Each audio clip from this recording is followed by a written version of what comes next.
ya diama Gisele Umba Gisele Umba Napoli nana ya diama Gisele Umba Nana troublé au mon amour. Merci. Gisele Umba diama. Chers amis, bonsoir Nabino partout ici Kanyo surtout bonsoir Landa Diamant Noir tous c'est la beau se connecter parce que toye bindingi zalaka tango nano s'abonner na Diamant Noir TV de to ba émission bo zalaka na Diamant Noir TV. Donc beau se connecter, beau s'abonner, beau partager et puis activer pour beau sanakati ou activer cloche de notification pour aux informer à temps réel. Servante Nabino Diamant Noir Gisele Umba. Tout le monde est bandi kokota lelo tozali na débat o ezali débat moko contradictoire. Donc tozana na nana tozo présenter bino bango sans plus tarder. Tozo kota ba invité na biso lelo o bazali bango mibale to pesa bango mbote na kati ya Diamant Noir TV po to banda kosola. Toyambi tozana Patrick Efonja les cordons tozali na Mbata Bitou Ramboma.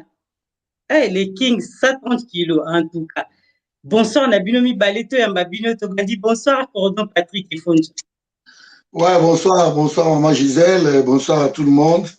Bonsoir à Chorambomba, l'imbattable, les Kings, 130 kilos. Bonsoir, Layo. Ouais. Bonsoir, Degonanga Willy et Bonja. Merci, Mingi, vraiment. Yo, comme il a dit, vraiment, moto sur la Mingi na émission, yo. Vraiment, batunyo sur Bazolanda biso. En tout cas, tout mega ko fungula mo ba idée mususu. Merci, Layo, na sepel Mingi. Tout débattre, merci pour notre débat, ils allaient lever. Et vous avez bien pour tout comprendre quelque chose, quoi. Oui, Bazolanda bino et belé, tout le monde va découvrir, penza ba koti de partout, balobi depuis Lubumbashi. Si na Lubumbashi, Kapen Mutombo, Azolanda bino à partir de Lubumbashi. Donc, tous les belé, bande de belé, tout le temps, bambo, quand nous allons, mais bino surtout, vous allez penza wana, mituna na bino bokoma, tokotuna bango, kaka na kati ya débat, ndenge tozo sola, na bango.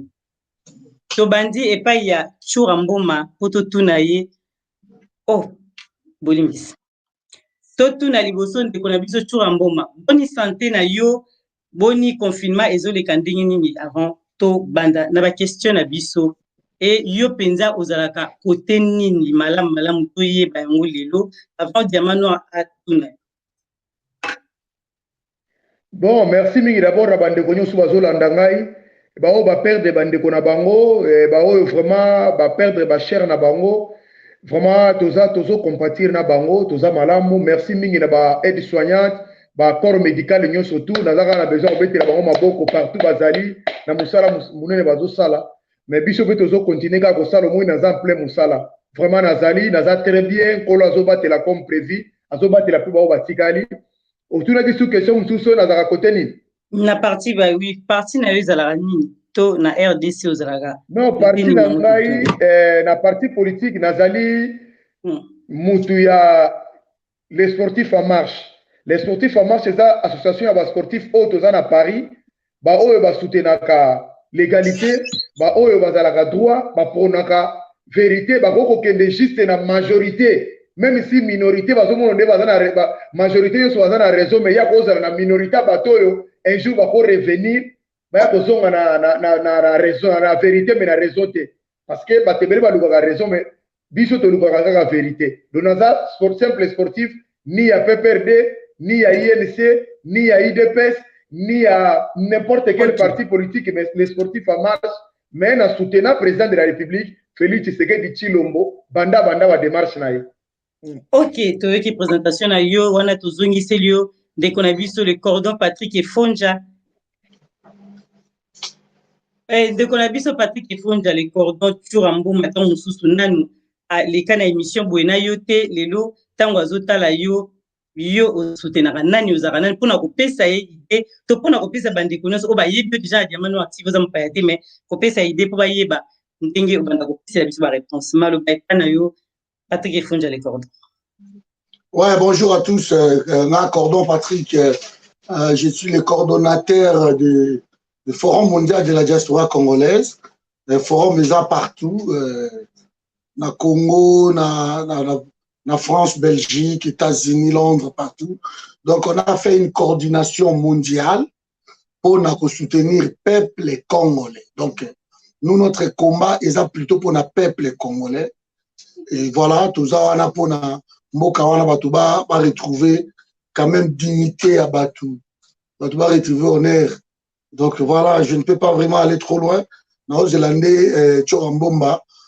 Donc, le débat où il y a Pouvé Busso, voilà, pourquoi soutenir Félix et pourquoi Félix, qu'est-ce qu'il va faire pour le peuple congolais au Busso, toujours soutenir Yé. Voilà, donc, débat Yangouana. Merci à tous vraiment d'être là. Merci à Chora aussi d'accepter de débattre avec moi. Pour la tombe Matsampé, débattre, éclaircir, moi, ma Kamou. J'espère que nous serons tous les deux à la hauteur. Il y a Babatou, Bazo, la Busso, Balanda Busso. Merci. Merci, Marie Gisèle. Ok, Tobandi Penda, parce que le débat na Busso et Zali Mingi sur l'état actuel de la RDC. Donc, nous avons toujours le Bela, Lelo. Mutuna na Busso ya Liboso, Tobandi yango, et il y a Churamboma. Papa na Busso, Churamboma, Tondeko na Busso, Churamboma. Ndenge lelo tozomona o ezali biso surtout sur la politique ya gestion ya RDC. Est-ce que ba peuple bakoki ko espérer ezali développement ya mboka wana? Wana ezali mutuna Tobandi et pas ya Churamboma nde apesa biso réponse. Oui, merci d'abord na bato nyonso oyo bakolanda ngai. L'espoir toujours na mboka nyonso tout, même quand pour na Congo te, Afrique mobimba, même Europe mobimba, bato nyonso baza na besoin ba incarner espoir, ba vivre mieux, bazala malamu, ba soins zala, bazala payer, ba makambo nyonso te zala ko marcher. Certes, tout est ko marcher mbala moko dikute. Parce que ceux qui na lobby ke mboka na zo ke ne malamu te wana naza na vérité te, wana naza sincérité. Il y a des points d'ombre où ils ont ébélé et ils ont ça là que mboka na biso za la freiner. Il y a vraiment des points d'ombre ébélés. Oh lelo peuple a se retrouver pena nenga kanisa kité. Il y a un moment cri d'alarme ezali.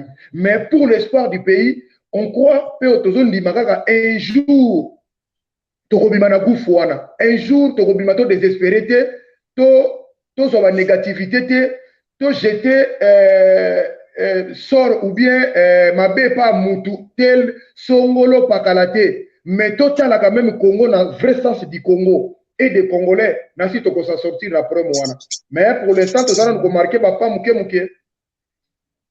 Ok, tozongi epai na biso ndeko na biso pratique efonda même question totuni epai na yo ndenge tozomona biso nyonso tout oyo ezali sur la politique ya gestion ya mboka na biso RDC.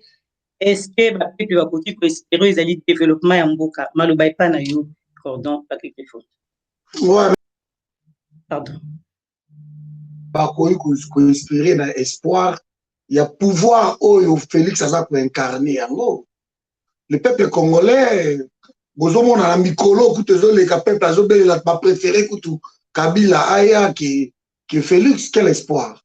L'espoir est incarné par le dirigeant, par un programme où ils ont rassuré peuple wana. Peuple a kolia nini, peuple a komelama nini, peuple a kosala nini. Ça c'est de l'espoir. Espoir est gros à la utopie. Que bofandi bolobi to espérer qu'à qui mukolo yesu akoya comme les chrétiens attendent l'arrivée de Jésus. Ça c'est l'évangile. Mais ici nous vivons sur terre, nous avons nos dirigeants oyo bango bakoki ko incarner espoir ya pays wana. Mais quand nous voyons dans une année presque et demie, nous voyons autant de gaspillage, autant de dépenses bêtes comme ça. Et vous nous parlez de l'espoir, mais quel espoir? Espoir est gros à la tête, place Oyo, Kabila, j'espère que tu as un moment, soit à Obongo la montée manaya ou tika Félix, soit à comportement que ou à Zamouto à Congo, ou bien à Zapo na clan Mokoboui. Parce que moi je vais donner même les chiffres aujourd'hui, et c'est approuvé, hein? C'est approuvé. Donc l'espoir dans ce pays-là, il ne faut même pas rêver. Kabila est venu dans notre pays dans le but de détruire le Congo.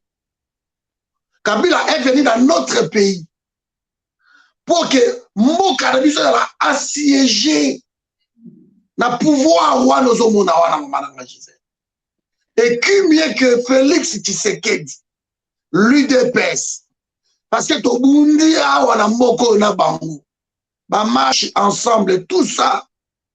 Moutoye bi pouvoir wana ya Kabila, c'est l'UDPS. Parce que pour avoir combattu longtemps, mais comment l'UDPS a de Sangana, na Kabila basali coalition. Et depuis une année et demie aujourd'hui, nous sommes en train de vivre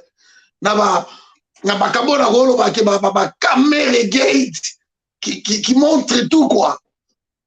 Alors il n'y a pas d'espoir, il n'y a pas d'espoir. L'espoir, il y a peuple, et ça na une année, on peut si bango l'ora rolia, na une année, maïkoutou oyo kaka yakomela, ezate. Na une année, les hôpitaux se ferment, pardon. Na une année, il n'y a pas de salaire. Na une année, les gens ne sont pas soignés. Na une année, les assassinats, les tueries, les viols continuent. Na une année, les troupes rwandaises, Bakoti, Bazana Nirago, à quelques kilomètres. Il y a un aéroport de Goma. Aujourd'hui, nous parlons avec toi ici. Alors que les frontières sont fermées par l'ordre du président de la République. Mais qu'est-ce qu'il fait que le président ferme les frontières et nous voyons les troupes rwandaises étrangères rentrer dans notre pays? Qu'est-ce qu'il fait que le président ferme les frontières et nous voyons les agents de la vaccination basés dans le pays? Dans Lubumbashi, ils sont venus basés dans l'hôtel Bellevue. Une cinquantaine dans Lubumbashi. Mais ils sont entrés comment? Qu'est-ce qu'il fait que dans une année, nous voyons un monsieur comme Gédéon Kyungu qui est en train de tuer le peuple congolais inutilement et que le président, pendant la campagne, je vais l'appeler ce soir président. Pour tout ça fonctionne à la présidence de la République. Durant sa campagne, il parlait que c'était un criminel. Gédéon Kyungu, sa place est en prison. Mais qu'est-ce qu'il fait? Que depuis tout ce temps-là, Félix n'a pas pu remettre ces criminels en prison. Qu'est-ce qu'il fait qu'aujourd'hui, il y a un certain Mwandanseni qui tue le Congolais, qui crée la terreur dans le Congo, de l'insécurité bas son choix, il le sait. Merci. Léon Akini, Oyo, insécurité comme à Kinshasa, les gens préfèrent Maguevan, Mandaka Kinshasa. Il y a tellement de l'insécurité. Alors, le Congo est devenu le bastion. Il y a terrorisme, bastion. Il y a voleur, un État. Oh, bateau, balokani, peut-être, bon, biso te osala, biso de l'art. Te osala, biso mbongo. Oh, nous serons ya et ya. Et moi, je vais le démontrer ce soir, dans ma chiffre. Vous allez comprendre que le peuple n'a pas d'espoir. Il n'a pas d'espoir. Donc, les promesses, on ne mange pas des promesses. On ne peut pas vivre avec des promesses. Mais le pragmatisme, il faut être à place. Mais ce que tu vas vivre,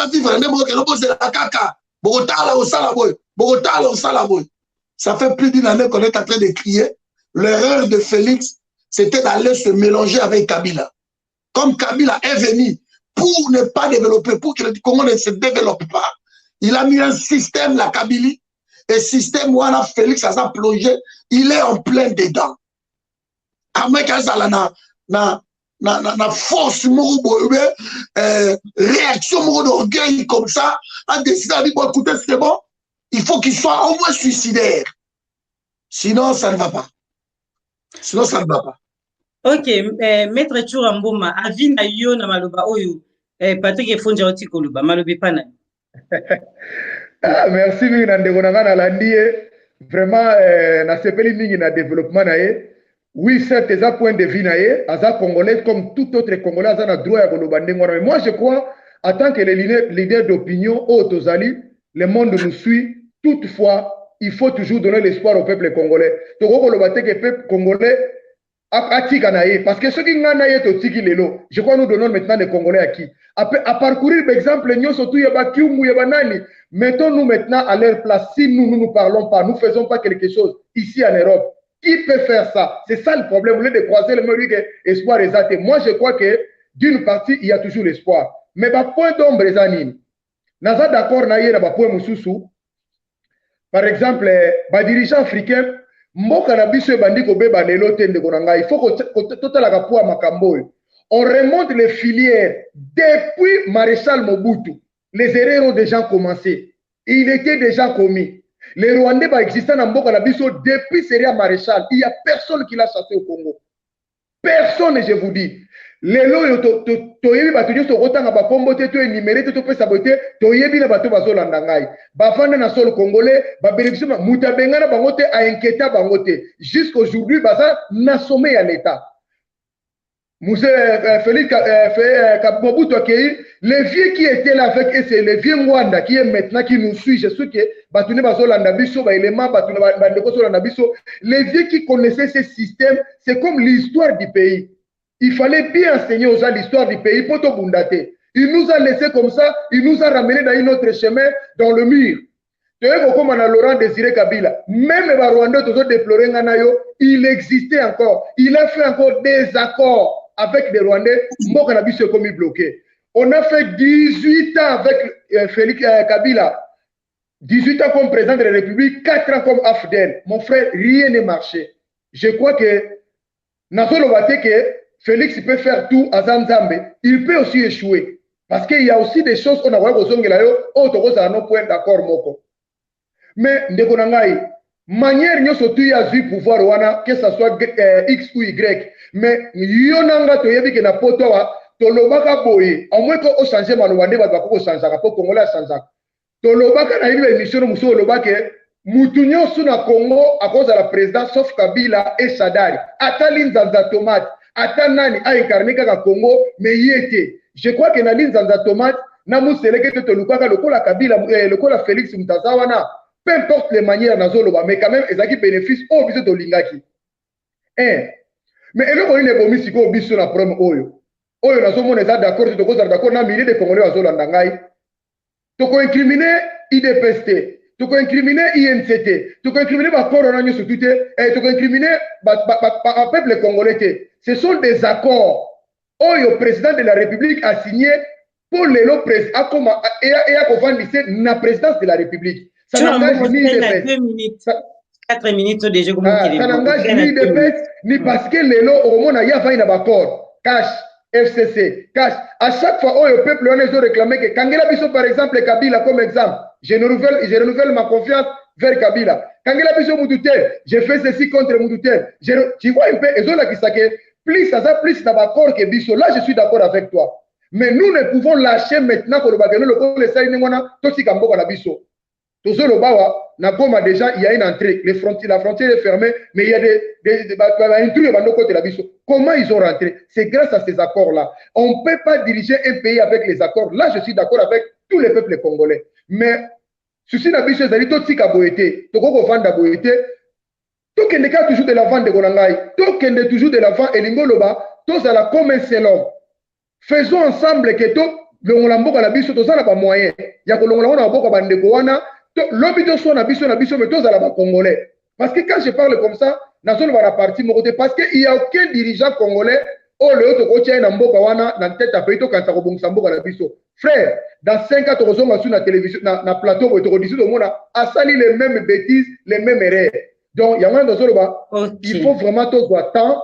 Il y a un peu que résilier na bato oyo, bongisa bato parce que le peuple d'abord, le peuple se retrouve pas. Makambo olaka ki peuple, il y a un autre zomo na tout comme na makamusu. Le peuple va souffrir, il y a la misère, tu as dit les choses comme ça tu as dit les choses qui fait son contraire. Bambongo tozomo na ba télévision les kaboy, yango tende ba incarnaki.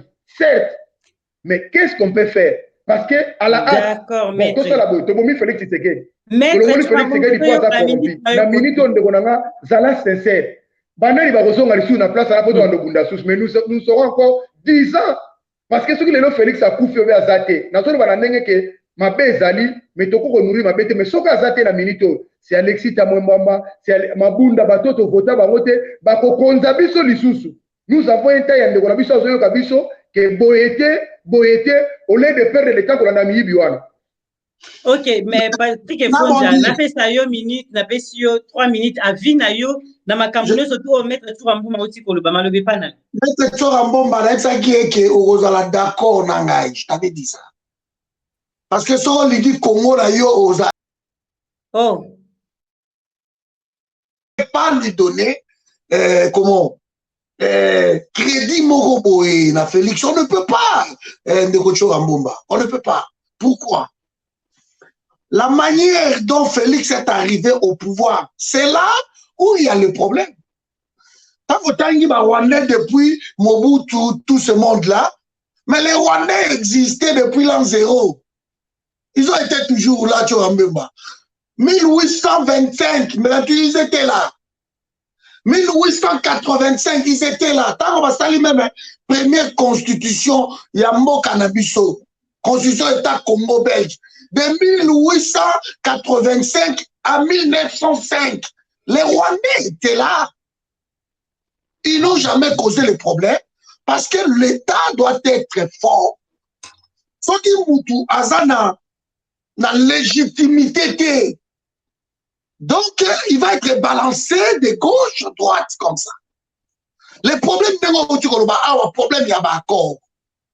Félix, il ne peut pas, après 37 ans du pouvoir, Aya Kondima dit pour diriger Congo. Ce n'est pas à Kabila de choisir qui il le veut. C'est au peuple congolais. Même l'élection souverain primaire. Quand le souverain primaire a choisi son champion, c'était un contrat entre le peuple et le président de la République. Mais ici, nous sommes en train de vivre un contrat entre Félix Tshisekedi et Kabila d'abord. Et contrat Wanande Moutou, ils ont perdu l'espoir d'appel. Contrat Wanande Moutou est lié Félix. Le Congo n'est pas dirigé selon la Constitution, mais le Congo est dirigé selon l'accord Wana. Or, un pays, un président de la République ne peut pas être pris en otage. Tous les Africains, quand le pouvoir arrive. Quand le pouvoir arrive, c'est le changement, mon frère. C'est comme ça. Parce qu'il y a un président qui est arrivé, investi dans le pouvoir et le peuple. Et Wana, si quand même la Kabila va et l'autre côté, il va plier. Moi, je ne peux pas dire que non. Tu soutenir Félix parce que ce gars Longwe, t'as vraiment Bakoya, Kabila va continuer. Mais Kabila va tirer au Kendeke. De temps où Félix a ça, on a pendant une année et demie, mais Kabila est là. Il règne, c'est lui le maître. Donc, si il est que non, t'as Mwamba zonga place Wana. Ou Félix, t'as ne régnera pas. Ils auront juste à changer les rôles, c'est tout. Mais le maître, Eza Kabila, en fait, c'est Kabila, n'explique au clair, à zone de ma pays Wana, n'est du Iran. Ayatollah Ari Khamenei. De Kabila reste le guide suprême et le président qui est là a obéir à un programme, il y a guide suprême. C'est que Kabila m'a mis Congo Nengewana. Donc, Félix il reste là. Pour tout le moyen de faire comprendre rien. Non, mais le pays est en train de partir. On ne peut pas. Moi, j'aurais même aimé que Tambwe Mwamba arrive. Et que Bino tout va changer sous boule. C'est ce qui va arriver. Mais on vous avait prévenu que ce n'est pas bon. On est resté constant. Parce qu'on savait que non, mais nous aimons ce pays. Mais la manière dont le fils du pays. Parce que, pardon, moi, je disais, une minute. Félix, il a un nom. Une minute, pour minute précis. Le nom de Félix Tshisekedi, son père déjà, incarne l'opposition. Donc cet homme a un nom. Il ne peut pas être humilié à ce point-là. Félix, Soka Lingi, donc, Moubenga, où tu connais Bissaye, Jacques Moubenga, Félix, Yebisa peuple vérité. Que yon a failli nous poser le problème, c'est la CNI, même quand il y a des désordre. Yebisa peuple vérité, dites au peuple la vérité, peuple toi au côté là, yo, tout bengana Kabila, comme ça toi tu restes. Mais le problème c'est quoi? Ma réunion Sobosali, na basante nganda, partout, tout le monde, même bino tout le monde parle. Félix Antoine Moukété, tout le monde lui dit arrête avec ces gens-là. Le problème, c'est qu'il a signé des choses qu'il ne maîtrisait pas. Et ces choses-là qu'il a signées, en promettant des mots et merveilles, maintenant, ça lui rattrape. Ça lui rattrape. Donc, si on continue, on dit que quelqu'un a un projet, on a que moi, on mboka. Mais t'as moi, mboka. Moi, mboka, Janine Mabunda. Aza, moi, mboka. Pardon, ma Gisèle. Tout autobengana, il va na IDPS. Les Timbala.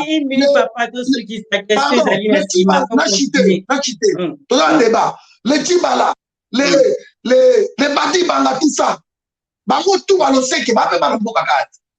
Si on va traiter en quoi et que les Kaboun, les Félix, tout ça, tous vont travailler avec la Kabila, bango va se traiter. C'est là où on ne comprend pas. Donc, le pays ne peut pas diriger dans deal. Tant que deal, on a Félix Nakingo et l'autre mot à mon frère, exact. Il faut revenir à la raison. Bandeko Bazolanda Biso, en tout cas, vous partagez vidéo, Bazolanda Biso na Facebook et puis na YouTube directement, tout le monde vous a aidé, mais vous partagez vidéo et puis tout ça, j'aime pour continuer Moussa Malam ou lié qui donc tout ça, j'aime na Biso Penza, tout ça, nango, mingi besoin, diamant, rasengi, Biso, surtout, Tozolanda. Nazo Mona Bozali, et belé déjà beaucoup en ligne, donc tout partager vidéo et puis merci na Bandeko déjà va partager na Facebook, na moins pour partager, mais na YouTube, Bandeko, j'aime. Avant tout, la deuxième question pour na bande comme ça dans moyen pour taper Kolanda tant mususu ezali masolo ya mboka to débat ya Churambo Mana Patrick Efond dans les cordons to leki na motuna ya mibale mes questions ya mibale to bandi yango to tuni yango epai ya ndeko Patrick Efond to continue na question ya mibale pa no bongo nde to pesa yango epai ya maître Churambo matolobi boye lelo tozomona souvent bandeko ya UDPS na bandeko ya opposition lelo nde tozomona bango bazali toujours kosenga bazosenga epai ya à chaque fois epai ya Félix ke a divorcé na oyo ezali Kabila na Kamere mais ye azalaki toujours aboyaka toujours kodivorce na bango e motuna ezali boye est-ce que coalition FCC cash eza na impact négatif maloba epai ya Patrick Efonja na kati ya RDC maloba epai. Ben c'est clair, notez question Oyo, opposé à Ngocho Rambo, il faut qu'il me réponde à la question qu'on a posée. Est-ce que Chorambo, Boza Kobino Bato IDPS, Bozo Sengato soutenir Félix? Voici ma question. Est-ce que Bozo maîtriser le contenu à deal au Félix a signé na Kabila? Parce que, Olobi, soldat va continuer à Est. Et sa conséquence, il y a pas dit voilà.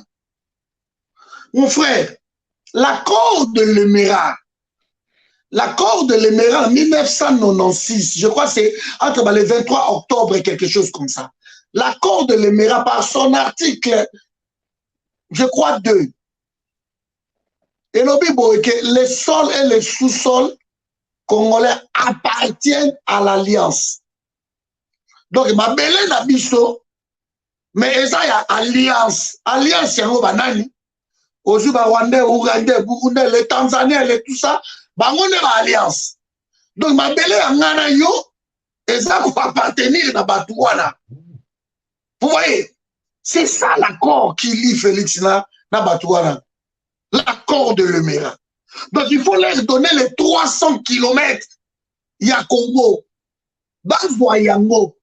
Mais 300 km à Congo, Zanetti, Tolomé, Bruxelles, à toquer Paris. Talaka est carré, Talaka la Mboka, on a mis surtout 300 km carré, on leur donne. Donc, on va Walikale, on va miner le plateau de Mitumba. Nous surtout, on va Kirumba, Chiwanja, tout.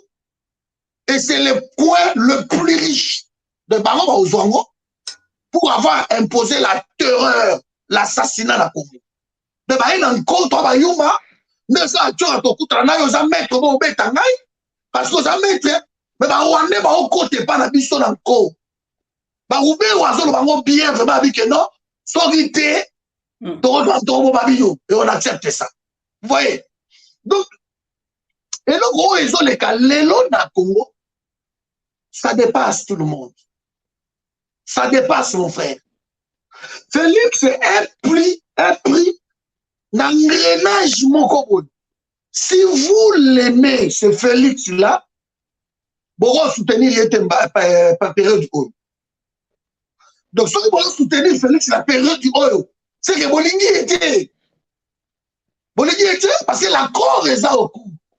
Moi, je disais, on séparé dans la question. Mais il ne peut pas. Parce qu'avant de signer, on lui montre les accords que Tala Ezaboué. Tala erreur Félix Assad. Première erreur.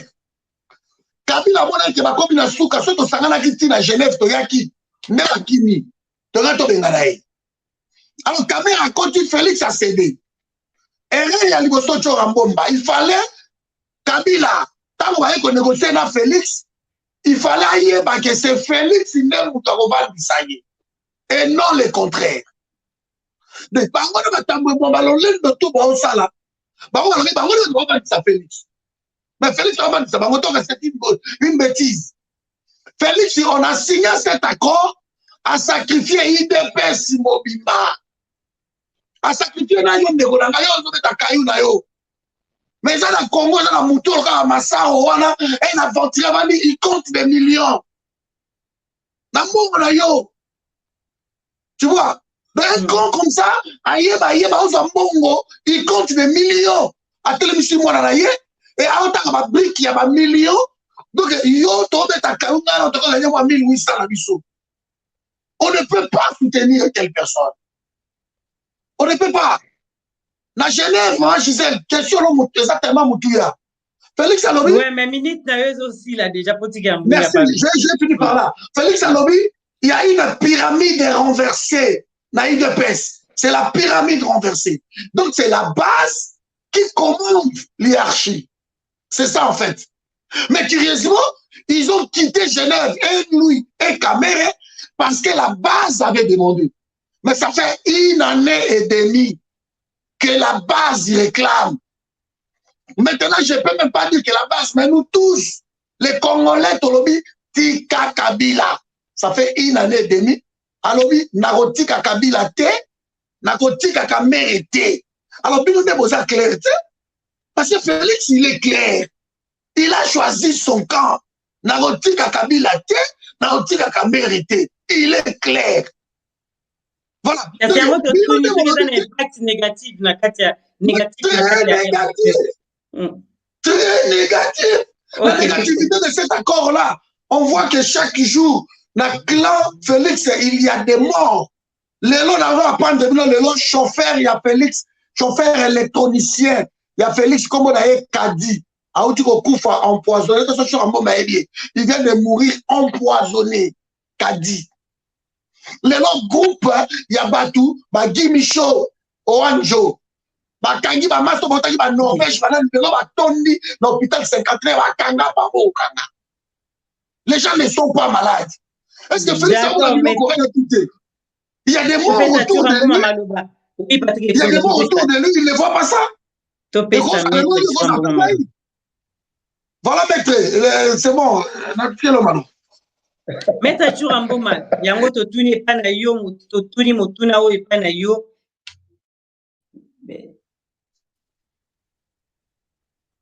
Maître Churamboma, motuna oyo tozongisi yango epa na yo, lelo ndenge ba peuple nyonso tu to batu ya IPPS basengera toujours na Félix akabwana na Vital Kamerhe na Kabila.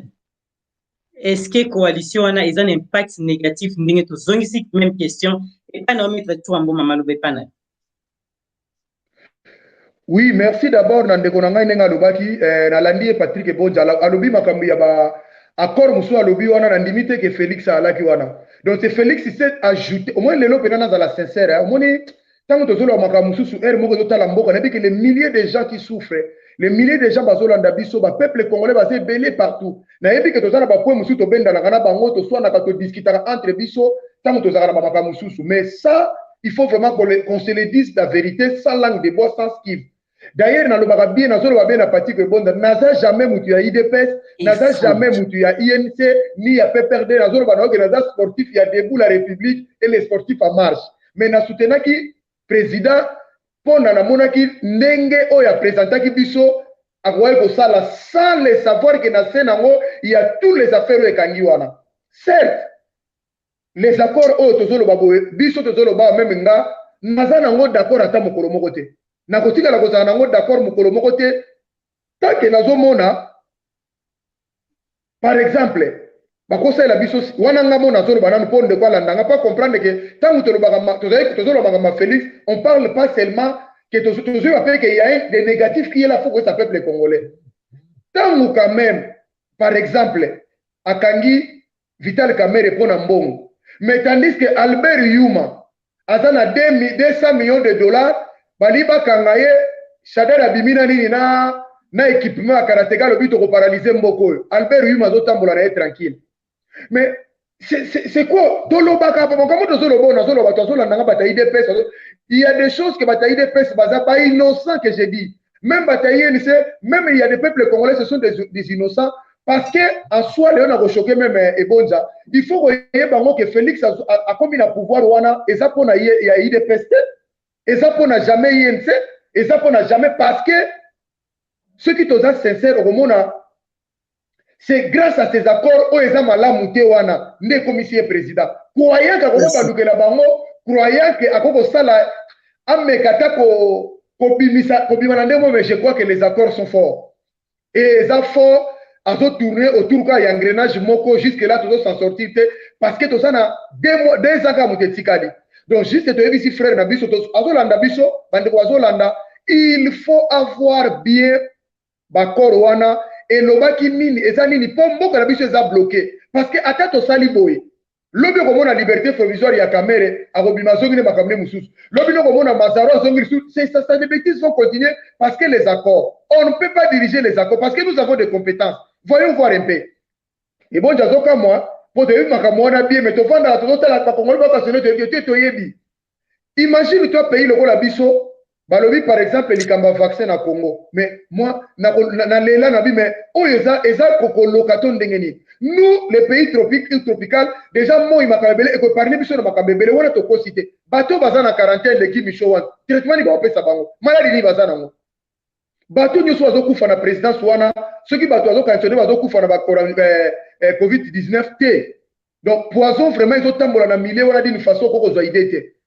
Alors, il faut que ça soit mon PPO parce que tu vas coronavirus et bâtonnier et papa et non tout ça quand même tu vas une photo on sait comment ça se passe mais c'est ça on dit na Félix Tshisekedi soit un peu sérieux ici parce que le coup là corps est serré makasi il risque li a yemoko donc risque to songa risu na chaos zéro tout se comprendre alors nous on croit biso ba congolais to za na poto pe à diaspora Maître Chouamba,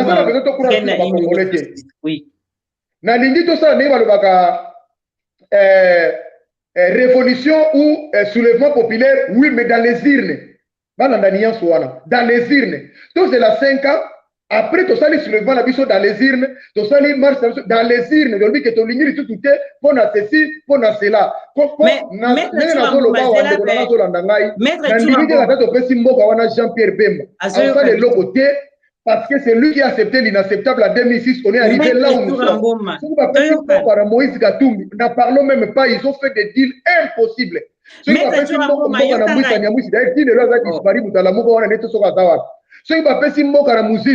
qui était le premier ministre quand on a tué Arma Tungulu. Tous les détournements des charnets de Maluku, c'est lui. Donc, on a constaté qu'à cause de la d'accord. Mais je crois que le peuple congolais. Maître Zoyoka malgré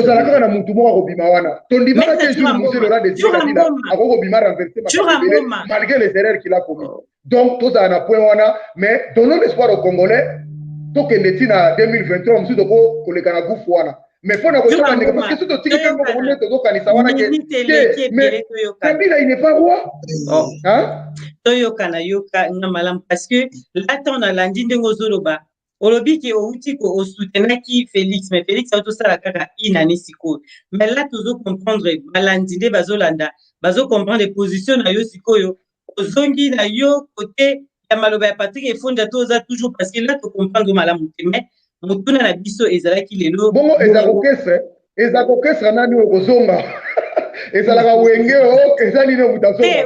Non na peuple congolais na lo convaincre maître na zolo baboye. Soki makambo tout tolobaka tout o wana ozomona tolobaka wana. Il y a aussi des choses au biso moko tant que ba congolais, on voit aussi la direction n'est pas bonne.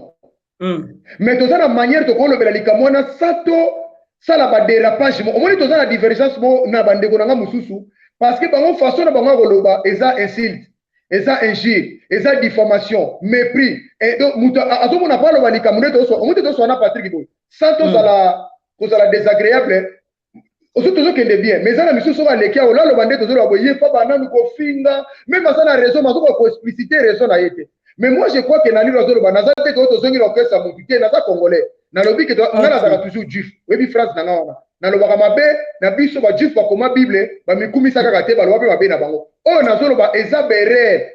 Oh yo même biso to zo mona que tozo kele déjà bien que on a déjà fait l'alarme mais accord ezokanga. Toi avancer. Siko to sala nini ba benga ngo irréparable effet. Et logo oyo ba bombisa kate esalami. Mais mboka eza ya biso Congo Congolais ne biso donc bango baza les simples bateaux bazo les kalokola ba institution peut passer l'homme peut passer mais les institutions restent mais il faut sikoyo to le mbapete il faut toujours to zala kaka braquer na misu ya na mboka la biso na biso to kende ti na 2023. OK maître Churambo Mago bozala mo attentif et pas tant ngata tant bozo loba pe botala ka mo mukenga iso ki nazo tuna mo mutuna pona makambo zo le kana tozoleka na question mususu oyo tozotuna question wana totuni yango epai na yo maître Gisèle pardon Gisèle toza débat s'il vous plaît topesi yo maloba maître Chora naoza moi 2 minutes mobo OK donc le loco est très important na 2006 ba trompé biso na élection. En 2011, en 2018, on ne peut pas attendre 2023. Parce que si on a 2023, c'est normal. Quand on a Zawana, monarque, à cause de Tambe Mwambaché, voilà, c'est tout. Non, on a parce qu'en fait, ce sont des présidents légaux. Donc, dans le monde des hommes, il est légal. Donc, avant, on peut tricher encore l'élection de la Salim Baloyo. Et à tiens, vous tournez, Américain, qui est bateau, il dépêche pour comprendre le biseau. Américain, il va lâcher Kabila. Américain, va passer Kabila rôle, ouana ya tout puissant. Na Congo. Parce que les Américains sont bâtis avec Kabila. On va Belgique, on est. Même si va sauter. Alors, parce que comme ça, Félix a deuxième vice-président de l'Union africaine. Apparemment, ambassadeur, Wana, Kombo, la Bisso, Nzita, pire Félix, apparemment. Donc, ça partout. Félix, c'est son qui, n'est pas tout, c'est le président, tout le monde. Balobi, lâcher Kabila. C'est à toi de lâcher Kabila. Mais tu es au que de 2023, tiens. Naliro, dans ce titre, comme en 2023, Félix a au coup. Naliro, tu souhaitais l'Iwate de Gonangaï. Tu souhaitais l'Iwate. Maître, Nasa pragmatique.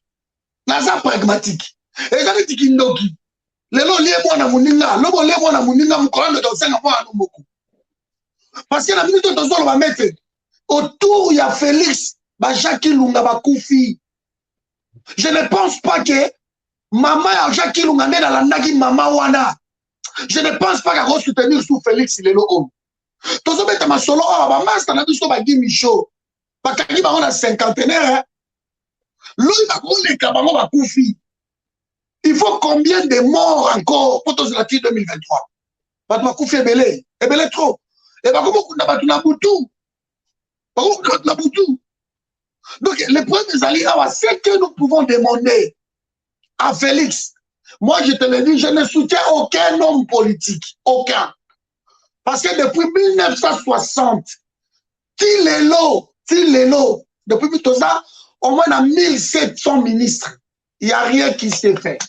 Et là, moi, je change à thé. Tout ça passe à 60 gouvernements. Et là, comment échanger ça? Donc, tout ça, 57 dialogues. Et là, comment échanger? Ici, pour nous, d'utiliser juste la force. Et Félix, il a le peuple. Il a la mouka. Si aucun chose, il y a l'objet que non, Azela, Kendela, Kabila, en 2023, mais lui-même, il avait dit, à chauffer siège, Kabila Zondi. Parce que l'Assemblée, le Sénat, c'est la majorité. Donc on peut voter la loi, même pour sortir article 64, donc il va sortir la loi ébélée parce que Patrick, il faut une minute. Merci. Donc, fait trop qu'il y ait une élection du sous-souté parce que va dribbler ils sont déjà 3 fois. Kabila Zoukou 2 ans au Félé de 2016 à 2018. Kabila a bien comment on ça mettre Tchouambumba. Et je crois que Kabila a la raison sur ta yuma. Alors bah on a bien ngana kolongwa awa kaka na balle dans la tête. Kabila ko très bien. Zoé les cas, Zoé les kidaya le bien. Alors tu as pouvoir on a makila. Ma père n'a pas koufa. Il parlait de musées. Soit ils vont récupérer le pouvoir. Il faut pour ma mission de son massage. Est-ce que nous sommes congolais? Nous sommes obligés de faire des cas pour Kana Kabila na Rwandais pour te comme un président, pour te comme un ministre. Donc on s'organiser entre nous. Kabila a dit balle dans la tête tu as l'ingé qui on peut pas le faire. 2023 il y a la erreur beaucoup monumentale parce que dans 2023 Ayatollah va rester là et il mettra qu'il levé. Et Togolelanga la ville Félix aura joué son rôle. Partout. Oui, Patrick et Fonja, Tozwa, Maître Turambouma, na Mutuna, Otulito, Tuna, tous les question, la biso Moussousou, Maître Turambouma. Ozolanda biso, madame. Allô? Très bien, maman. Nazolanda bino makasi. Non, vraiment, très bien. Ah, d'accord. Tu as vu pour les questions, la biso ezali, on a les autres moni o ezali. Justice na biso ya mboka ba refuser deuxième demande ya liberté provisoire ya Vital Kamerhe yango lelo tozotuna boye Maître Tchouamboma ba PPB bazoloba eza ba jeu politique na bango oyo bazosala mpona kotanga mosusu distraire peuple congolais mpona yo ndeko na biso Maître Tchouamboma ozomona dossier yango ndenge nini malobe pa na yo tobandi naza na façon mibale na ko répondre problème wana lelo bakombata basepeli balingaka boye bakasi oyo nde toyebaka makambo su te mama Gisele toyebi na biso makambo nyonso tu me bango bakendaka nango na baagressivité bakendaka nango na baterrain moko boye oyo biso tokokende te yango moni topesaka bango mpe pasi na réflexion mais lokola tozosola sikoyo oyo eza normal boye toloba pena bavérité face à face boye esala bien je crois que première chose ezali na ndimi te ke ndenge bakangi Kamerhe wana eza solution nazomona ngo eza solution te pourquoi donc nga mpo na ngai nazala sincère en tant que congolais nayebi ke kosoa bato mosusu mais naloba mpe vérité na ndimi te ke lelo bokosala mosala chauffeur moko boye na receveur na ye bazotambusa kati ya mutuka bazokonza kombi na bango alors receveur aliane bambongo ndenge alingi bapesaka akende obongisa mutuka akende osala boye chauffeur abi etali ngai te toza na ba 21e siècle mutu nyonso aza ya kofungama. Je crois que eza anormal. Ce qui va lobby ndenge wana bongo siko présence osani po parce que yo pesi mbongo même na ndako na yo moko opesi mwasi na yo kutu mbongo ke no sala ba course sala toujours suivi ezala ozota est-ce que ba course ekota déjà parlé est-ce que ezala ki boy mais ndenge ni na pebela mbongo ndenge wana directement muta se retrouver nango et puis gestion nango lobby ko yebite et un peu là moi, point d'interrogation, on a côté, on a vraiment faux moi, base à la France, il y a ça congolais que c'est une erreur qui l'erreur est déjà faite. 2, nous avons prôné l'état des droits, ce que c'est bongo. Alors, moi quand on m'appelle ça là bien, mais na limita banana au kanga, na lobby boy, nazo c'est pour l'état des droits, nazo c'est pour l'arrestation, on a ma casse parce que tu peux vivre que bicho et tout salade. Mboke zana m'peka mabé lelo, mais salaire réseau les camoyens pour ça là supplémentaire mais batumisu ba ça le côté na kin mais 1 million a parlé moi je crois que abana noko konga Albert Yuma po yaza na 200 millions les gambongo basala nini wana oyo babangisa nani Shadora bangisa biso to bana ko kanga Félix nani Kabila ye moko je crois que to kosola subo na ba congolais parce que soka to Kabila famille Kabila po moi pour na le bezate quand je parle comme ça le kola na to pesa ba congolais makambo ba yebi les hommes matière mutu to ayebi mutu le kola Alexis Tambe Mwamba na crédité parce qu'il y a cause un numéro c'est là où on revient que ba corona fait kufa parce que souvent les sabiso na ba tumoto ko na bangote muta panza avion ya lac avion passager avec 50 quelques na tata mo sine na kati ya yebakite mais le là présent à Sénat vous voyez un peu comment ça se passe donc il faut maintenant ko kanga batuana après ko zonge pa na ye pour ça la bien pour nanga mais état de droit ndenge to lingaki quand même mutu yo soupa sepeli ko mona kelelo Vital Kamerhe pour lourd en moindre ce n'est pas un petit politicien avant d'y la prison va refuser première ni naïe va refuser deuxième 15 jours les sous je crois que ce qui a ce qui est na saswana vraiment tout le monde appelle tout le monde to la qui tout le monde au Kabila pas yego samba tout le monde va tenir sous bakangi bango là on va voir pénal vraiment que asa au dessus mais tant que ça le va filmer ngai sincèrement nazomo na un peu flou mais tout à l'état des droits parce que justice va commenter à n'angote ce que la justice oh et les autres sala musala nango to ko beta kama bo bongo ndeko Patrick avi na yo na likambo yango oyo ndenge turambo mauti koloba omoni mais moi je suis très content de mettre Zoloba je suis très content je vais aller encore plus loin justice soit les justice moko ya ba mascarade ce qui justice état de droit ils en a pays wana maman Gisèle le tuneti kimbuta cause à libanda tia ce qui état de droit ils en a mboka wana Moïse Katumbi nano yo Muzitu tout ce monde là Matata Ponyo oui Matata Ponyo il va combien Matata Ponyo il va plus de 500 millions de dollars donc na Congo bato ba osaka ba millions hein o tozo lo ba millions de dollars to lo ba millions de ba francs congolais hein? $2 de bato ba osaka na ngo Albert Yuma 200 millions à mettre à Zoloba mais non c'était 600 millions à Zoloba la tranche mais dossier à Albert Yuma dans l'ensemble il y a 21 milliards de dollars 21 milliards Albert Yuma à cause à Libandate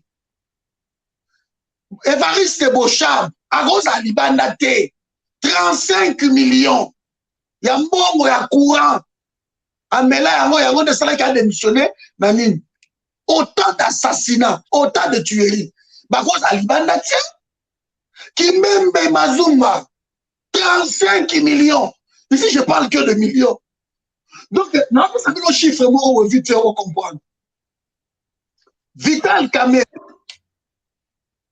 dans le mois de mars Félix a confié gestion il y a projet à 100 jours ok le projet déjà comme ils n'avaient pas le programme il y a 100 jours ils avaient trié la révolution de la modernité entre autres il y avait des projets dedans natanga yango na yebi ba trié wana alors Bapesi Vital Kamerhe, au départ, il y a mon wana, c'était 300 millions de dollars pour ça la mois 100 jours wana. Vital Kamerhe, babimisaki 400 millions. Après, le tout a coûté 1 milliard 400 millions de dollars. Le tout, hein. Mais il y a qu'à aventure. Et ça, la société, Semibo Congo. Semibo Congo, il y a des Libanais moko wana boye Jamal. Semibo Congo maître a sali devis na Vital Kamerhe parce que Vital Kamerhe a fait ça qui est va marché de gré au gré. Ba sali va marcher, ba pesi devis na bango, il y a 667 millions de dollars. Je dis bien 667 millions de dollars pour la 3000 maisons. OK? Si bango va trouver société à sous-traitance. C'est normal parce que sous-traitance existe dans le monde. Donc, on va aussi Vinci et Vinci a eu marché après si Fayol, Colas, ça existe. Mais si la société va faire la sous-traitance, on a ça à 3000 maisons. On a ça à 3000 maisons. Société wana a 57 millions de dollars. Bonjour, 667 millions, na 57 millions pour la 3000 maisons. Au lieu de garder 610 millions ya bango, bah sa société wana 57 millions pour ça la 3000 maisons, 1000 ya ba policiers, 2000 ya ba militaires. Oui, bah cette société wana combien? Bah cette société wana 2 137 000 dollars. Donc, bah garder au moins 665 millions de dollars. Et les qui n'ont pas pu société personne du salati. Société comme ma lettre pas premier ministre. Que dans une bonne montée vous rendez compte? Vous rendez compte? Donc il y a un groupe de mafieux à Sangani, tout simplement on a mis tout cas, on a caméra, on a jet privé, Mercedes ça va devenir écrit, depuis on va y la bango quoi. Nous sommes congolais dans la zone pardon Tovali, parce que l'oligarchie moko boye, bango bazo ngimba aujourd'hui, on arrête Vital Kamerhe. Mais Kabila a dédoublé la société tout ya Congo. La société la mise sur mon côté. Sauf une société terre a dédoublé. Société terre a dédoublé. Tout se tourne autour de Kabila. Donc l'homme à battre dans le Congo, c'est Kabila. C'est lui qui incarne la Kabylie. Maintenant, on arrête tel, on arrête tel, on arrête tel. Mais autour de Bango, on a Chadari, tout ce monde-là, Bazawana. Sauf que ça qui est Baza Kolinga, Basala qui piège, selon les Bazoloba, on a Vital Kamerhe. Eh bien, c'est là un problème. Mais nous avons prisonnier au Bazana, na Makala. Nous avons la radicale, na deux choses. Nous avons prisonnier au Bazana Makala. Et dit Kapent, Yona Ekiri na Yonyo Sotukuna. Yeba ke, Vital Kamerhe, Oya Yewana, Yem ta Alexa Kabila. Yem ta Sala ke Kabila Zalelo Eli. Bobo ma Vital Kamerhe na Makala. Il faut Obomae.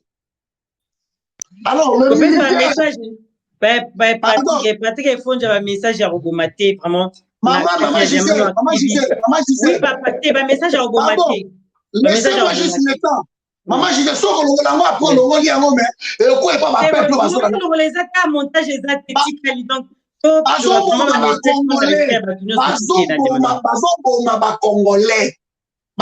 Congolais, maman Gisèle, il faut arrêter ça.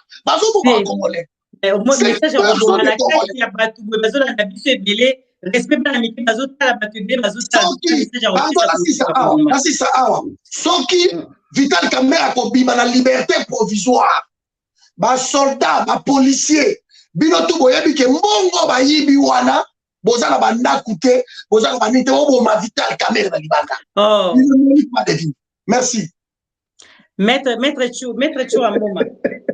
Faut pas jouer. En tout cas, oui. On est actifs à l'arme et Congolais.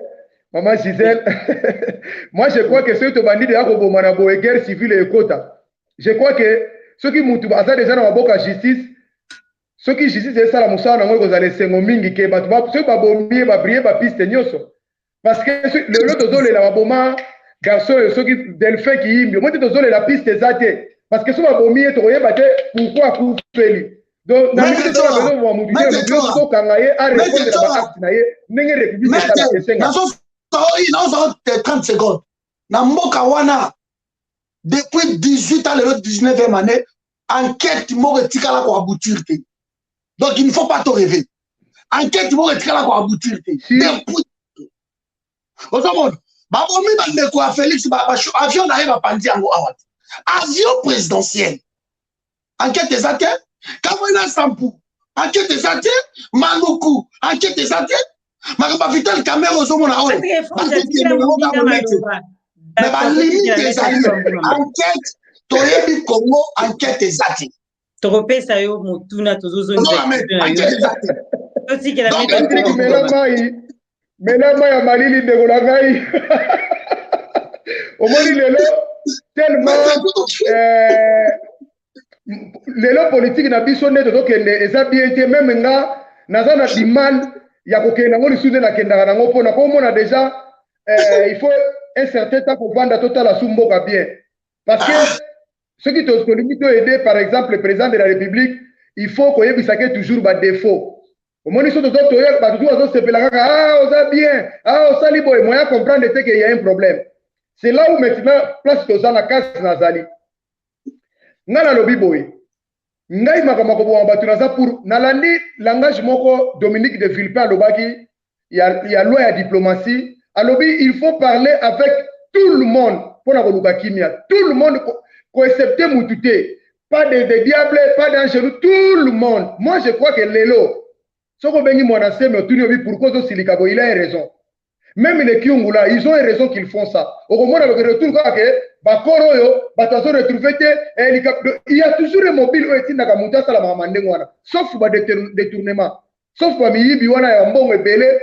enrichissement illicite, il y a d'ailleurs, et ça m'a cambié dans le régime. Milliers de personnes maître Tour enfin, les lois sololi, Gisèle. Non. Le pays va vraiment mal comme on n'en pensait pas. Alors il faut quand même tout changer, façon de communiquer par président, pas il y a un ça ne va pas, ça risque une explosion fatale dans le moment. Donc, okay. Je crois que justice est quand le bando kangabo est la musala nango, tota la ngoti na suka, mais banda okangaka, il fait banda okangana mutu, banda okangana katikati na luketu te po mutu e kodana baba ba branche belé. Moi je crois que dans le bakalikamo med formation sur balanda ngai ngai ndenge Kabila za ba pesa ye ndako munene alobaki yango même na Kisasa tant nakendaki na RTNC nazaki mal compris batusu amonaki mechura tu viens de l'Europe comment tu peux parler comme ça il m'a dit non biso dans la liberté d'expression bino na ngote na yebisi na télévision loba na RTNC so la loba naza na France Sarkozy alongwa azwa ni parc ni jardin. François Hollande, nous parlons de bateaux, président sous Giscard, mais comment à quoi soit parc, pourquoi mon na sali village, na kata moka, c'est des présidents différents. Je crois que j'ai parlé pour dire qu'il y a un salmongai présence qui ça bandana il faut alonga na moka na biso poto zala ouvert. Tant que le monsieur il existe, nous aurons toujours un problème, s'il vous plaît. Exemple Jean-Pierre mais aujourd'hui il a fait alliance encore avec Kabila. Il est revenu au jour na 12 heures Kabila. Mais tout le monde croyait le temps na Bruxelles awa. Batonyo suba sangana oza miyibi. Pour la politicien ce sont des sorciers. Mais aujourd'hui, quelle leçon va tirer? Il est retourné aux rébellions. Personne n'en parle, ni à Belgique, ni à Londres, ni à... Mais moi, je les ai déjà dit que ce sont des mafieux, y compris Viengwanda. Ce sont des gens qui font dormir le peuple congolais avec leur aspirine mauvais. Non, mais aujourd'hui, quand je parle comme ça, même langage les gens s'étonnent. Mais qu'est-ce qui se passe? C'est depuis. Non. Avec cet accord, Congolais a bénéficié de nos côtés. Il faut l'ongola tel. Moi, j'étais décidé déjà à Liboso, tant on a mon agalo bilanga, tant on te le bine que. Il faut l'ongola kabila, il faut caméra l'ongola, il faut tout le monde l'ongola. Il passe à la télévision, il dit que je renouvelle ma confiance. J'ai compris que tous les différents, tous les sous la vision de mon côté. Et puis, les jours où j'ai compris quand j'étais à Kinshasa, les sénateurs me diraient que. Et puis Félix n'est pas venu, n'était pas à comment il présent pour la Makamde Bokanisate, à comment il présent pour ma corps ou à cash, n'a pas été un commissaire président de la République. Est-ce que tu peux me prouver à comment il présent IDPS veut pas loin? Et puis on va dire que c'est un moins trouble là qui ça mais qu'est-ce qui se passe avec ces pays? Maître Turambo, il y a un moment où on a tant de les là, même monde de Gonanga Zolo. Papa, ils ont passé. Mutuana kotika la parce que les lois bataille des personnes les oublier. Parce que là, obiso. Mais il faut se séparer dans le corps pour atteindre le peuple. Tant qu'il y a un zakar dans le corps, je crois que nous avons écouté peu à la part de l'homme, à la part de Dieu. Chemin za tokobima. Toko s'en sortir de Gorangai. Mais t'as toujours un bon mot, kabiso te pas nazo bana yo oyoki nga pinzati, donc ce n'est pas grave, en tout cas to communique. Maman.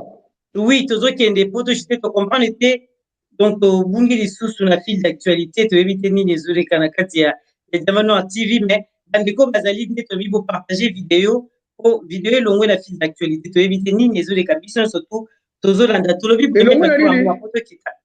et le la file d'actualité na YouTube donc bandeko mi bazomona biso sousté mais toza toujours en direct donc hésiter yango to lobi bo mettre toujours un moment tout na yo motuna o lelo nini allo mettre toujours un bon moza problème oyo kabiso tozo nazoyoka yo très bien mama kitoko 5 sur 5 nazomona pe ndeko na ngai na chapeau na ya bataille DPS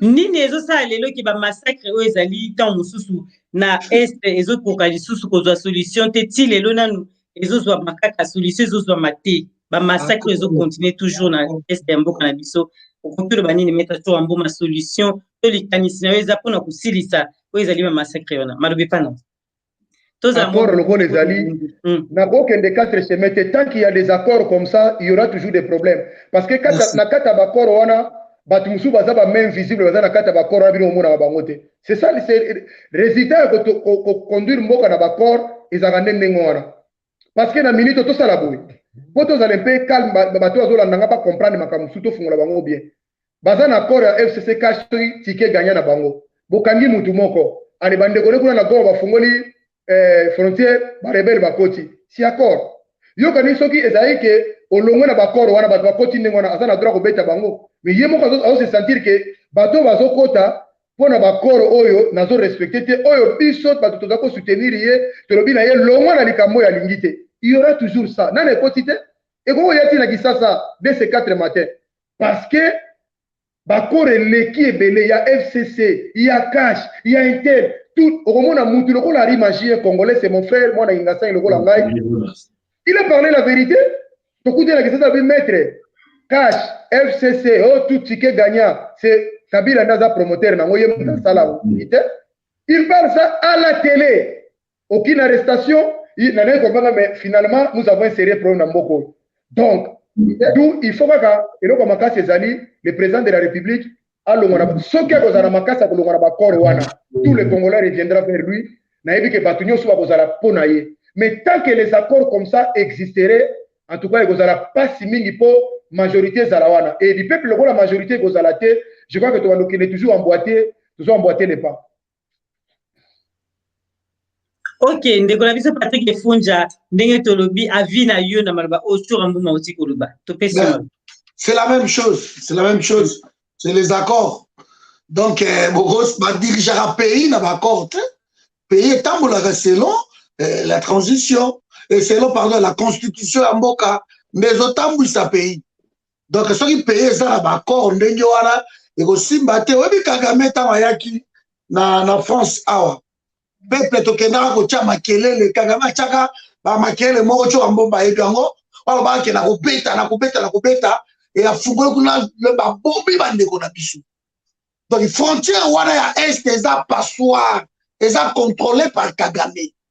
Vital Kamerhe c'est un des lieutenants ya Kagame donc soki bokangi Vital Kamerhe boye bango bazolakisa bino ke non biso nde bato tozokonza place oyo mama Gisèle M23 ezwati ville ya Goma oko imagine eloko wana ezwati ville na biso ya Goma M23 bana na mboka na biso Kiwanja esala kije na mboka na biso eza na peyo bazomona eti bakongolais te eza mpo bamona eti bakongolais te de eloko moko te ekoki kosalama soki bakoro wana ebimi te Félix ifo atia na esprit na ye toza na 3 possibilités eza na 3 possibilités soit atiki Kabila asangi appel asenga ta la mukawana asenga peuple nyonso tu ke boya osunga ngai soka lobi yango biso tu omoni biso tokoleka bien tolobi ale tout le monde toketo sunga eto kin to benga la Kabila on peut le faire. Ça c'est première solution. Deuxième solution, où a décidé que a gardé na ye Kabila peuple a abandonné ye a réussir et loko mokote. Et troisième solution, on est la plus pire. Parce que tant que le peuple a souffert de révolution ko ya kaka et ko bengana na ye na Kabila. Il a le choix à faire. Oui, bah élection oh salami. Peuple a monarchie qui a la force pour être côté armé. Alors peuple a bima na mbula. Journée les alaki journée moko mbula na mbula. Peuple a bima qui n'a au sala choix. Félix Tshisekedi na Martin Fayulu bazalaki na accord na bango mibale ya bango beaucoup. Et zalaki que soki mo a comme président de la République a nommé moninga nani premier ministre. C'était ça. Félix, il ne fallait pas accepter dire voilà. Il fallait malgré l'élection le Kinenge wana na minute il fallait pas kutana na yena Fayulu. Ba ça la bloc wana. Ba lo ba écouter ba élection le qui mon frère. To zongi na yo ne lo la biso à Genève. So na Félix na leki na va imposer yo. So yo leki na va imposer yo. Mais déjà, là, et l'autre, quand il y a l'élection, ça a couplé. Donc, Kabila n'avait même pas la majorité parlementaire. Parce que ma vote a voté. Mais quand on a fait ce travail-là, après, si on a région, après, si on a Sénat, après, si on a Assemblée nationale, tant qu'on va jouer, mais quand on Félix, il signe à la Kingo. Oh, Félix aurait autrement que non. Si vous voulez que Ngaï n'a gagné, oui. Maintenant, à la place, il faut au Canadien. Il faut au Canadien. Le peuple a se retrouvé. Maman, tout ça, va désordre, surtout, si 52 compagnies, il y a l'État. 52. Kabila a gardé 48 PDG. Kabila y est. 48 PDG a y. Comment imaginer ça? Ça, c'est quel genre d'accord? Bah, PCA, non, surtout. Kabila a gardé 48 PCA, après, si Félix 4. Cash. Bah, DG. Azim a tout 52. Mais comment expliquer ça? Mais qui est le président de la République, qui quoi? Qui dirige? Donc, le président de la République, il a mis ça. À cause de on a nommé Moutoutel PDG, parce que le président de la République, et c'est la président de la République. Mais après, c'est le président de la République. Encore gracier, même à 1 minute, il va à gracier. Mais ce n'est pas quelqu'un qui va parler de alors, alors, Janine Aleki, alors, Marie Magie, mais ça ne va pas. C'était le président de la République. Ok, tout ce qui s'appelle Front Chapinza. Donc, la minute honnête aux awa, qu'on le veille ou pas, Félix est coincé. Ce n'est pas à nous d'appeler les gens d'aller aider Félix. Mais c'est à Félix. À ça, comme à suicider à l'esprit wana, alors, peuple, na bengi binotu, boya ça la bloque autour d'angai. So Félix a ça le loko wana te. Ici, on est fatal pour naï. À cause de s'échapper. Ok, merci Nabino et puis merci Nabandekogno surtout au Bazola Ndabiso. En tout cas, débat autour continue. On peut ezali ba question retourne eza ebele mais totali na bangonga bandeko. To bandeko lekisa bangonga pena mo makasi to bomba yango to continue yango ata na journée. Il y a l'autre qui bandeko balingi to zongisa ba même invité beaucoup mais biso so ki bolingi to changer pe beaucoup mais biso kaka parce que bino de ba continue kata Diamant TV et to profiter avant que to pesa ba invité na biso maloba suka. Pour profiter pour ebisa pour ebisa bino que ndenge to mona moi YouTube na biso azo travailler sur l'application. Donc Nicolo ndé pour mona makambo sozo leka. Donc pareil que tout le monde a quand même tout moni mo activation ezali na kati ya Diamant TV eza pona yango il faut to ceux qui s'attendent sur émission Bo soutenir Diamant Noir TV kaka na ba o balingi ko soutenir en tout cas toza pena na besoin na bino.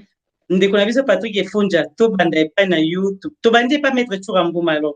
Po yo lobi mo mingi. Mettre Churambuma to bande epai na yo kuna lelo to suki sa émission to pesi yo maluba o to tunyo te lingaki o loba bandeko nde o loba mpe zonga sabino soki bandeko basengi. Malobe pa na. Non, merci mingi d'abord na ndeko nanga Patrick ndenge andimaki ko sola bo. Je crois ba point yo to solo lia eza ba point oyo et ba point ebele to kutani eza commun.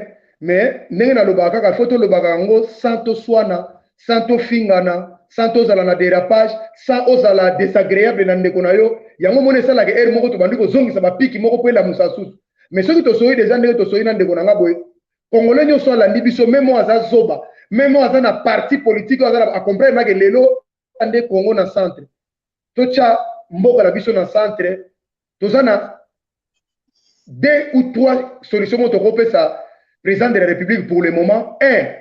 Il faut se séparer. Donc, il est à obligation, ce qui aligné à la président ya bien, ou bien à Rotikala, ou bien quelque chose va arriver et vous allez fatal pour nabiso ba Congolais. Les deuxième question, c'est Congolais fa longwana kata ba karkanyo so politique.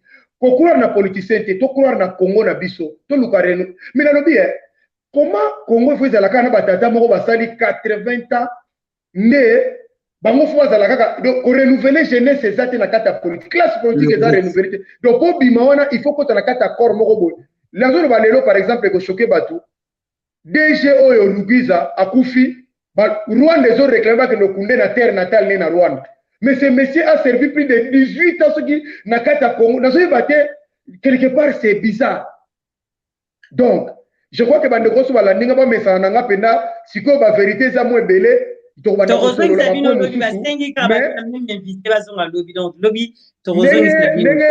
lobi que président de république abenga biso te nenga za wana za suna tango benga te parce que bakoro ese kangie na niveau mutuna makona basinga za lié siko biso ka bakongolo kwa to se comprendre il faut to chaye suka na poa suka na sukuma donc ya kosakana te Martin Fayulu Jean-Pierre Bemba tout le monde fermer vos gueules toke na direction oyo bo pesa poa na ndeko to benga na Kabila to pesa poa to benga na miyibi onyoso to zasu na likamusu te ou bien donc tu veux que to pesa solution à négativité makase parce que na kolo ba eza facile ko la rébellion eza facile ko la révolte eza facile ko soulever mboka mais ça n'a pas conséquence moko néfaste to moni on mboka belé Libye abandaki soulèvement abandaki ko la mobulu melelo Libye etikali su kawa koleka Syrie na parlons pas ba mboka na ko pesa par exemple belé to yebi to ke na terrain wana te to ke na terrain ke tozongisa siko tous les politiciens to armé bango balinga Congo balongo na intérêt partisan na bango moko ke lokola ezokende boye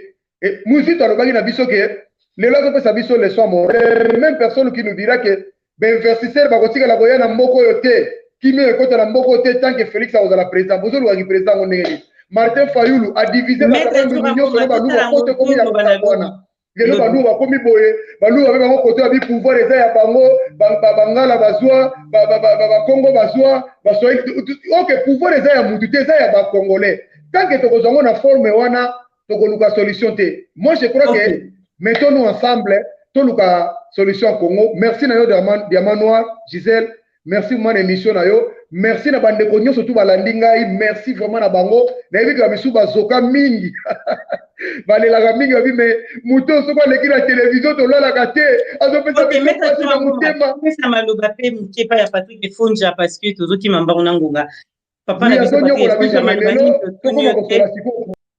maloba nini to tunyote oyo linga kebisa ba pepe congolais ko sukisa na yo pra lilo ba biso zongiso lobi donc tozongisa ko to yo karaba na sepeli mingi parce que na ifaki bino na début à émission maître Chouambomba qui lelo na convaincre yo toza bien toyokana o sepeli parce que ngala za mettre na finga ate biso za ba argument de na tikala o finga mutu te na vina ngai eza ba politicien za na finga na ngati biso la forum eza ba argument donc na minute oyo Félix a mérité confiance cité à peuple dis-moi IDPS hein? Mais peuple congolais Félix a confiance na été parce que ce n'est pas Martin Fayulu banani tout balobi allez toke ko sunga Félix Simbati ça ne marche pas Parce que IDPS, bango moko, IDPS, bavandi, baké na centre nganda, 3 jours. Baebiché balobi, tika batuana, toza na peuple, aboyi. Donc nous risquons que biso ba misusoyo, to bengisa ba peuple, to ke ko soutenir Félix, et à boboya na ye. Donc nazoki na première question na nga na posaki yo, que le kola tozo maîtriser, contenu à 10 lois na to ekangi Félix na kingo. Donc il faut pas s'hasarder qu'on ne soutenir rien. Parce que 10 lois na maître tam se lobi que ba wande ba zo goma. De temps on veut soutenir Félix, on peut se ba wande goma. De Félix il faut un bon esprit. Bon ben so ni ranger so ni. Il ne peut pas continuer nenye wara bat bazo ku fortune na ye. Na est kutu jeune général oyo abana ko silisa mo guerre kuna kalabi nte ba rappela ye na Kisasa ti lelo général soki ti mulu soki na ngwala ti lelo.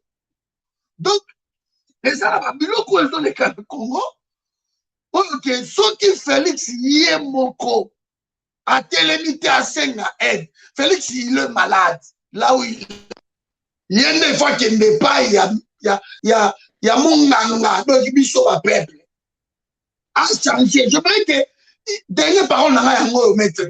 Je suis content de être avec toi. C'est vraiment, je suis content. Je veux que tout le monde va Félix.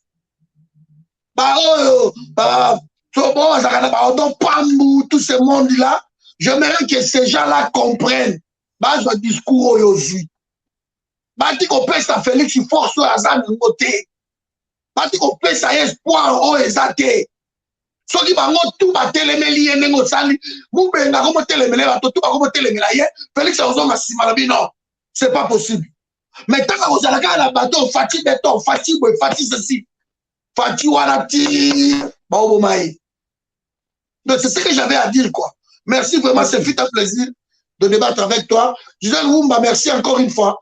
Là, on s'en a confiance. Donc, si vous voulez, prochainement, on va débattre. Mais très à ce tozo à l'autre. Moi, il va dire que 5 jours, le bibozon a sous la bibozon, il s'est bango car le biboto si c'est la question sur tout bon. Mais Mbalo est arrêté quand même. Vraiment. Tobani n'arrêta pour la mettre tu vas en tout cas. C'est l'état de Zalaté. Mbalo retard de Zalaté. Ok, merci Nabino déjà. Oui, merci Nabino Mibalendenge, vraiment Boleki Nakati Diamano TV. Merci beaucoup. Merci. Voilà, au Bolingara Biso Nakati Diamano TV pour s'abonner puis pour j'aime pour l'émission comme ça ils ont la malamu. Tokuta Nabino na mokolo ya lobby, tolobi. Bonne soirée na batinyo surtout balandi biso na Facebook et na YouTube et bye na bango nyonso. Merci vraiment, c'est fait un plaisir. Merci.